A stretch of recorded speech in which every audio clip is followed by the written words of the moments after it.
Good morning students. Good morning students. हम लोग chemistry के ऑनलाइन क्लासेस ले रहे थे। उन ऑनलाइन क्लासेस में मैंने केमिस्ट्री का लेसन नंबर 2 था वो खत्म करवा दिया था। अब मैं आपसे बात करूंगा लेसन नंबर 8 की बात करेंगे। जो लेसन नंबर 8 है उसका नाम है D block and F block element. तो हमारा जो ये चैप्टर है, इस चैप्टर का नाम हो जाएगा D block and F block elements. ठीक है, तो क्या होते हैं डी ब्लॉक के एलिमेंट्स, क्या होता है एफ ब्लॉक के एलिमेंट्स, इसके बारे में इस चैप्टर में हमको अच्छे से डिस्कस करना है। तो आपको कंफ्यूज बिल्कुल नहीं होना और अच्छे से ध्यान से मेरी बातें सुननी है। आपको सारी बातें समझ में आ जाएंगी कि डी ब्लॉक क्या होता है, एफ ब्लॉक क्या होता है। तो सबसे पहले बच्चों आप इसको देखिए, हमारी जो आधुनिक आवर्त सारणी है वो कुछ इस तरीके से होती है। ये हमारी आधुनिक आवर्त सारणी है और इस आधुनिक आवर्त सारणी जो है, इस आधुनिक आवर्त सारणी को हम इस तरीके से ड्रॉ कर सकते हैं। इस आधुनिक आवर्त सारणी के अंदर देखिए, ये वाला जो ब्लॉक होता है इसे कहते हैं एस ब्लॉक, ये वाला जो ब्लॉक होता है उसे कहते हैं पी ब्लॉक, ये जो ब्लॉक होता है उसे कहते हैं डी ब्लॉक और इसे कहते हैं एफ ब्लॉक। तो आधुनिक आवर्त सारणी की बात करते हैं तो आधुनिक आवर्त सारणी में 4 ब्लॉक होते हैं। अब क्वेश्चन ये है कि बेटा आधुनिक आवर्त सारणी में 4 ब्लॉक क्यों होते हैं? क्योंकि हमारे पास 4 प्रकार के कोष समूह हो सकते हैं। ठीक है, पहला जो कोष होता है उसे कहते हैं एस, पी, डी और एफ। 4 प्रकार के कोष समूह हो सकते हैं, इसलिए हमारे पास इसके अंदर 4 प्रकार के क्या होते हैं, ब्लॉक्स होते हैं। पहला जो ब्लॉक होता है उसे कहते हैं एस, एस का मतलब होता है शार्प, दूसरा होता है पी, पी का मतलब होता है प्रिंसिपल, डी, डी का मतलब होता है डिफ्यूज और एफ, एफ का मतलब होता है फंडामेंटल। ये 4 प्रकार के हमारे पास कोष होते हैं। एस ब्लॉक को हमने 11th क्लास में स्टडी कर लिया, पी ब्लॉक को हमने कुछ 11th क्लास में स्टडी कर लिया और इसे 12th क्लास में पढ़ेंगे। 12th क्लास में चैप्टर नंबर 7 में इसको मैं आपको डिटेल में पढ़ाऊंगा। अब मैं आपको लेसन नंबर 8 पढ़ा रहा हूँ। इस लेसन नंबर 8 के अंदर डी ब्लॉक और एफ ब्लॉक के बारे में आपको डिटेल में बताया जाएगा कि क्या होता है डी ब्लॉक और क्या होता है एफ ब्लॉक। तो ये बातें आपको सारी डिटेल में बताई जाएगी। ठीक है, अब आप अच्छे से सुनेंगे, ध्यान से सुनेंगे। ठीक है, क्या होता है डी ब्लॉक, कैसे कैसे क्या होता है, ये सारी बातें आपको अच्छे से समझ में आ जाएंगी। ठीक है बच्चों, तो आप ध्यान से सारी बातें ध्यान से सुनेंगे। पहला फर्स्ट मैंने लिखा यहाँ पर डी ब्लॉक, फर्स्ट मैंने लिखा डी ब्लॉक। तो डी ब्लॉक क्या होता है, देखिए डी ब्लॉक क्या होता है। डी ब्लॉक जो होता है उसको इस तरीके से बनाते हैं डी ब्लॉक।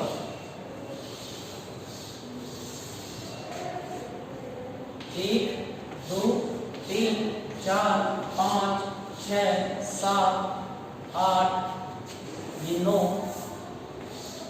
और ये 10। तो डी ब्लॉक में टोटल वर्ग कितने हो गए, 10। डी ब्लॉक में 10 वर्ग इसलिए होते हैं क्योंकि मेरे पास डीप कोश है, ये डीप कोश है, डीप कोश 5 होते हैं। ये तो मेरे पास क्या है, डीप कोश है बेटा, ये डीप कोश है। और ये जो डीप कोश है, इस डीप कोश के अंदर 5 कक्षक होते हैं। इस डीप कोश के अंदर 5 कक्षक होते हैं। इस 5 कक्षक के अंदर कितने इलेक्ट्रॉन होते हैं, इनके अंदर 10 इलेक्ट्रॉन्स होते हैं। 10 इलेक्ट्रॉन होते हैं, इसलिए इसे 10 बनाए जाते हैं। ठीक है, तो डीप कोश में कितने वर्ग होते हैं, 10। पहला वर्ग होता है वो होता है D1, दूसरा होता है D2, तीसरा होता है D3, चौथा होता है D4, ये होता है D5, ये होता है D6, ये होता है D7, ये होता है D8, ये होता है D9 और ये होता है D10। तो टोटल वर्ग हमारे पास कितने हो गए बेटा, 10। D1, D2, D3, D4, D5, D6, D7, D8, D9, D10। Okay, इसके अंदर 4 आवर्त होते हैं। ठीक है, 4 होते हैं।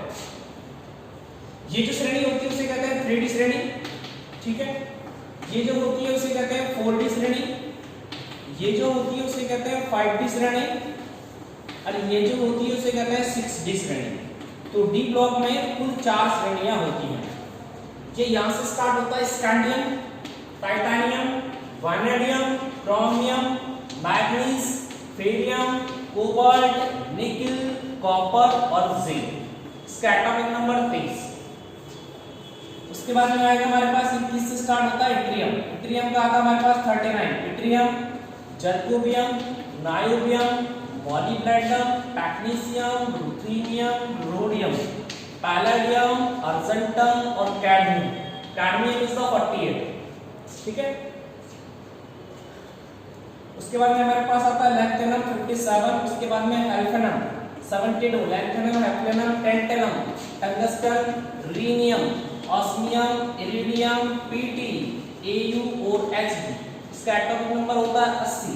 उसके बाद में हमारे पास आएगा बेटा एक्टिनियम, एक्टिनियम दैट इज 89। उसके बाद आरएफ रदरफोर्डियम दैट इज 104। ये हमारे पास डी ब्लॉक है। अब इसमें से आपको कुछ बातें आपको सीखनी पड़ेंगी अच्छे से डी ब्लॉक की, क्या क्या डी ब्लॉक की हिस्ट्री है। तो सबसे पहली बात जो आपको डी ब्लॉक में सीखनी है वो ये कि डी ब्लॉक के तत्व किसे कहते हैं, कि वे तत्व जिनका अंतिम इलेक्ट्रॉन डी कोष में जाता है डी ब्लॉक के तत्व कहलाते हैं। वे तत्व जिनका अंतिम इलेक्ट्रॉन डी कोष में जाता है डी ब्लॉक के तत्व कहलाते हैं। पहली चीज जो सीखने को मिली, डी ब्लॉक के तत्व किसे कहते हैं, वे तत्व जिनका अंतिम इलेक्ट्रॉन डी कोष में जाता है डी ब्लॉक के तत्व कहलाते हैं। दूसरी बात, डी ब्लॉक के जो तत्व होते हैं वो एस ब्लॉक यहाँ पर आता है और पी ब्लॉक यहाँ पर आता है। तो डी ब्लॉक के तत्व होते हैं जो एस ब्लॉक और पी ब्लॉक के मध्य की योजन कड़ी होती है, कनेक्टिंग योजन कड़ी होती है। तो दूसरी बात जो हमको समझ में आई कि डी ब्लॉक के तत्व होते हैं जो एस ब्लॉक व पी ब्लॉक के मध्य की योजन कड़ी होती है। तीसरी बात, ये योजक काम कर रहे हैं मतलब जोड़ने का काम करते हैं, सेतु एलिमेंट्स भी कहा जाता है। तो डी ब्लॉक और एस ब्लॉक के तत्व होते हैं ना वो एक तरीके से सेतु तत्व की तरह काम करते हैं, तो इनको अपन बोल सकते हैं सेतु। ठीक है, अगली बात देखिए, डी ब्लॉक के जो तत्व होते हैं ना, डी ब्लॉक के तत्व जो के जो गुण होते हैं वो एस ब्लॉक और पी ब्लॉक के क्या होते हैं, मध्यवर्ती होते हैं, मध्यवर्ती होते हैं। एस ब्लॉक और पी ब्लॉक के तत्व के क्या होते हैं, मध्यवर्ती। तो अपन लिख सकते हैं यहाँ पर कि डी ब्लॉक के तत्व होते हैं वो डी ब्लॉक के तत्वों के जो गुण होते हैं वो एस ब्लॉक और पी ब्लॉक के तत्वों के क्या होते हैं, मध्यवर्ती होते हैं। डी ब्लॉक के तत्वों के गुण एस ब्लॉक और पी ब्लॉक के मध्यवर्ती होते हैं। डी ब्लॉक, यहां तक बात आपको समझ में आ गई। पहली बात है कि वे तत्व जिनका अंतिम इलेक्ट्रॉन डी कोष में जाता है डी ब्लॉक के तत्व कहलाते हैं। दूसरा, डी ब्लॉक के तत्व होते हैं वो एस ब्लॉक और पी ब्लॉक के मध्य की योजक कड़ी है। डी ब्लॉक के तत्व होते हैं वो सेतु तत्वों की काम करते हैं, की तरह काम करते हैं। डी ब्लॉक के तत्व होते हैं वो एस ब्लॉक और पी ब्लॉक के, डी ब्लॉक के तत्वों के जो गुण होते हैं ना वो एस ब्लॉक और पी ब्लॉक के क्या होते हैं, मध्यवर्ती होते हैं। यहाँ तक आपको बात समझ में आई, ठीक है। अब कुछ और बातें आपको समझनी है कि डी ब्लॉक के तत्व होते हैं ना उनको, डी ब्लॉक के तत्व जो होते हैं वो परिवर्तनशील ऑक्सीकरण अवस्था प्रदर्शित करते हैं। तो वो तो सारी बात की बातें हैं। यहाँ से आपको एक लाइन समझनी है वो है संक्रमण तत्व। ये क्वेश्चन एग्जाम के पॉइंट ऑफ व्यू से बहुत इंपॉर्टेंट होता है। संक्रमण तत्व किसे हैं, वे तत्व जिनका अंतिम डी कोष अपूर्ण होता है, वे तत्व जिनका अंतिम डी कोष अपूर्ण होता है संक्रमण तत्व कहलाते हैं, ट्रांजिशन एलिमेंट्स कहलाते हैं। वे तत्व जिनका अंतिम डी कोष अपूर्ण होता है संक्रमण तत्व कहलाते हैं। वे तत्व जिनका अंतिम डी कोष अपूर्ण होता है उन्हें संक्रमण तत्व कहा जाता है, ट्रांजिशन एलिमेंट्स के नाम से उनको जाना जाता है। अब देखिए यहाँ पर डी कोष के अंदर मैक्सिमम इलेक्ट्रॉन कितने आ सकते हैं, 10, 1 2 3 4 5 6 7 8 9 10। अब देखिए बताओ ये पूर्ण है क्या, पूर्ण है, ये पूर्ण रूप से भरा हुआ है। Zn, Cd और Hg इनका जो अंतिम डी कोष पूर्ण रूप से भरा हुआ है, तो क्या ये संक्रमण तत्व होंगे, ये संक्रमण तत्व नहीं होंगे। तो यहाँ से आपको एक क्वेश्चन आपका एग्जाम में मिलेगा कि डी ब्लॉक के तत्वों को संक्रमण तत्व क्यों कहते हैं, तो आपको आंसर क्या लिखना है, डी ब्लॉक के तत्वों को संक्रमण तत्व इसलिए कहा जाता है क्योंकि इनका अंतिम डी कोष अपूर्ण होता है। फिर एक क्वेश्चन आपको ये मिलेगा कि Zn, Cd और Hg, Zn, Cd और Hg को संक्रमण तत्व नहीं कहा जाता, क्यों, क्योंकि Zn, Cd और Hg का जो अंतिम डी कोष होता है वो पूर्ण रूप से भरा हुआ होता है। Zn, Cd और Hg का अंतिम डी कोष होता है पूर्ण रूप से भरा हुआ होता है, इसलिए इसको डी ब्लॉक के तत्व तो कहते हैं। डी ब्लॉक के तत्व तो हैं ये Zn, Cd और Hg है ना बेटा, ये डी ब्लॉक के तत्व तो हैं, लेकिन ये संक्रमण तत्व नहीं है। संक्रमण तत्व इसलिए नहीं है क्योंकि इनका अंतिम डी कोष होता है पूर्ण रूप से भरा हुआ होता, ठीक है। ये जनरल क्वेश्चन यहाँ से पूछा जाता है। कई बार तो यही क्वेश्चन आ जाता है कि Zn एक संक्रमण तत्व नहीं है, क्यों, या फिर ऐसा आ जाता है Zn और Cd संक्रमण तत्व नहीं है, या फिर तीनों लिख देता है, ठीक है। तो इस तरह के क्वेश्चन वगैरह कई बार एग्जाम में पूछ लिए जाते हैं। तो यहाँ तक आपको ये जनरल इंट्रोडक्शन आपके पास आ गया डी ब्लॉक का, डी ब्लॉक के तत्वों का जनरल इंट्रोडक्शन आपके पास आ गया कि डी ब्लॉक के तत्व क्या होते हैं। तो वापस से देख लीजिए, मैं एक बार फिर बता रहा हूँ। डी ब्लॉक वे तत्व जिनका अंतिम इलेक्ट्रॉन डी कोष में जाता है डी ब्लॉक के तत्व कहलाते हैं। डी ब्लॉक के तत्वों को योजक कड़ी कहते हैं, एस ब्लॉक और पी ब्लॉक के मध्य की। डी ब्लॉक के तत्वों को सेतु एलिमेंट्स भी कहा जाता है, एस ब्लॉक और पी ब्लॉक के मध्य का। डी ब्लॉक के तत्वों के जो गुण होते हैं वो एस ब्लॉक और पी ब्लॉक के मध्यवर्ती होते हैं, ठीक है। डी ब्लॉक होता है उसके अंदर 4 श्रेणियां होती हैं। डी ब्लॉक के अंदर कितनी श्रेणियां होती हैं, 4 श्रेणियां होती हैं। उसके बाद में आपको ये देखना है कि डी ब्लॉक के अंदर 4 श्रेणियां होती हैं, और जो डी ब्लॉक होता है ना वो डी ब्लॉक के अंदर 10 वर्ग होते हैं। 4 श्रेणियां होती हैं, 10 वर्ग होते हैं। डी ब्लॉक के अंदर 10 वर्ग इसलिए होते हैं क्योंकि डी कोष में मैक्सिमम इतने 5 कक्षक होते हैं, इसमें 10 इलेक्ट्रॉन आ सकते हैं। एक इंपॉर्टेंट क्वेश्चन जो यहाँ से बनता है वो ये बनता है कि डी ब्लॉक के तत्वों को संक्रमण तत्व कहा जाता है, क्यों? तो आपको सीधा सीधा सा इसका आंसर मिल जाता है कि डी ब्लॉक के तत्वों को संक्रमण तत्व कहा जाता है, और डी ब्लॉक के तत्वों को संक्रमण तत्व इसीलिए कहा जाता है क्योंकि इनका अंतिम डीकोष होना वो अपूर्ण होना चाहिए। वे तत्व जिनका अंतिम डीकोष अपूर्ण रूप से बना होता है वो संक्रमण तत्व कहलाते हैं। तो ये जितने भी एलिमेंट है D9 तक वो सारे संक्रमण तत्व है, क्योंकि इनका अंतिम डीकोष अपूर्ण रूप से बना होता है, लेकिन ZnCd और Hd को संक्रमण तत्व नहीं माना जाता। ZnCd Hd को संक्रमण तत्व नहीं माना जाता, क्यों? क्योंकि इनका अंतिम डीकोष अपूर्ण रूप से बना हुआ नहीं है, पूर्ण रूप से बना हुआ, इसलिए इसे संक्रमण तत्व नहीं माना जाता। ये क्वेश्चन बहुत इंपॉर्टेंट है। अब आपको कुछ डी ब्लॉक की बातें मैं आपको बताता हूँ। यहाँ पर मैं आपको 8-9 पॉइंट्स बताऊंगा, इन पॉइंट को आप अच्छी तरह से याद रखेंगे। तो मैं आपसे बात करूंगा डी ब्लॉक के तत्वों के गुणों की। डी ब्लॉक के तत्वों के गुण, डी ब्लॉक के तत्वों के गुण की अगर हम बात करते हैं तो पहला जो हमको गुण लिखना है डी ब्लॉक के तत्वों का वो ये है कि डी ब्लॉक के तत्व है ना, वो डी ब्लॉक के तत्व होते हैं वो परिवर्तनशील ऑक्सीकरण अवस्था प्रदर्शित करते हैं। तो पहला पॉइंट तो ये हो जाएगा कि डी ब्लॉक के तत्व होते हैं वो परिवर्तनशील ऑक्सीकरण अवस्था प्रदर्शित करते हैं, ठीक है। दूसरा पॉइंट हो जाएगा डी ब्लॉक के समस्त तत्व धातु होते हैं। डी ब्लॉक के समस्त तत्व क्या होते हैं? धातु होते हैं। यहाँ से एक चीज आपको देखनी पड़ेगी, ये जो होता है Hd ये धातु है, लेकिन ये द्रव अवस्था में पाया जाता है, क्योंकि इसके अणुओं की जो स्ट्रक्चर होती है, परमाणु की स्ट्रक्चर, इसकी पैकिंग, परमाणु की पैकिंग इस प्रकार से होती है कि इनके अंदर मैक्सिमम फोर्स ऑफ अट्रैक्शन नहीं लग पाता और ये लिक्विड होते हैं, ठीक है। तो ये परिवर्तनशील ऑक्सीकरण अवस्था प्रदर्शित करते हैं, पहला, ये सभी धातु होते हैं। तीसरा पॉइंट जो हमको याद रखना है वो ये याद रखना है कि ये विद्युतीय और ऊष्माकीय सुचालक होते हैं।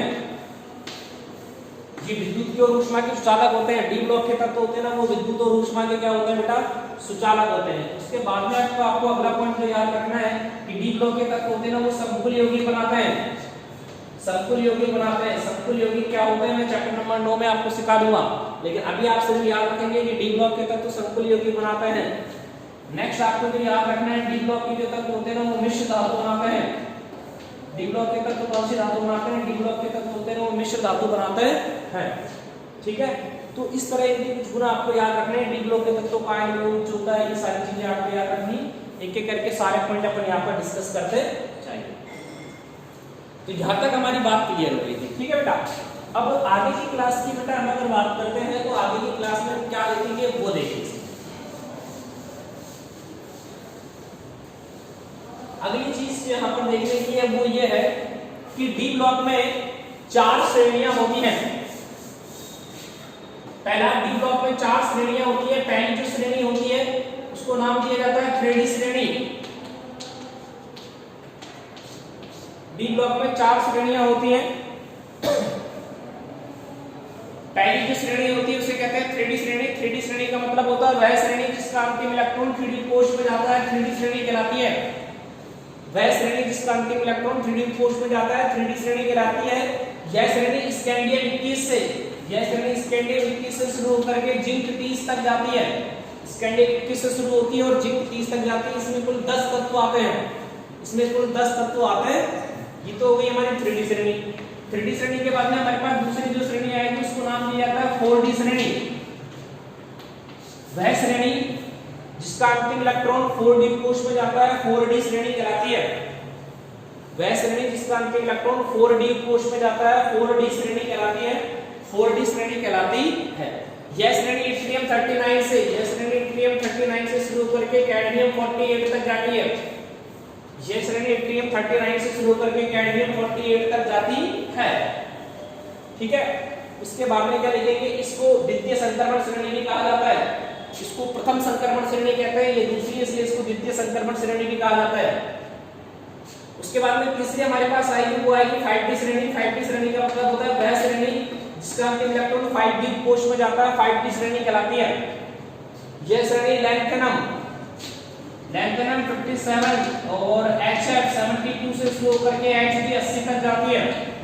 इसे तृतीय संक्रमण श्रेणी भी कहते हैं। इसमें भी कुल 10 तत्व होते हैं। उसके बाद में फोर्थ हमारे पास आती है 6D श्रेणी। वह श्रेणी जिसका अंतिम इलेक्ट्रॉन 6D कोश में जाता है, 6D श्रेणी कहलाती है। यह श्रेणी एक्टिनियम 89 RF 104 से शुरू अगर अपूर्ण है, ये वाली श्रेणी क्या है, अपूर्ण है, यहाँ से एक चीज अपूर्ण है, कौन सी श्रेणी अपूर्ण होती है, 6D श्रेणी अपूर्ण होती है। तो इस प्रकार से डी ब्लॉक में 4 श्रेणी हो गई, प्रथम संक्रमण श्रेणी, 3D श्रेणी भी कहते हैं, द्वितीय संक्रमण श्रेणी, 4D श्रेणी भी कहते हैं, तृतीय संक्रमण श्रेणी, 5D श्रेणी भी कहते हैं, फोर्थ संक्रमण श्रेणी या चतुर्थ संक्रमण श्रेणी, इसको 6D श्रेणी के नाम से भी जाना जाता है। तो ये इसका डी ब्लॉक का बेसिक स्ट्रक्चर है, ये आपको पता होना चाहिए, ठीक है।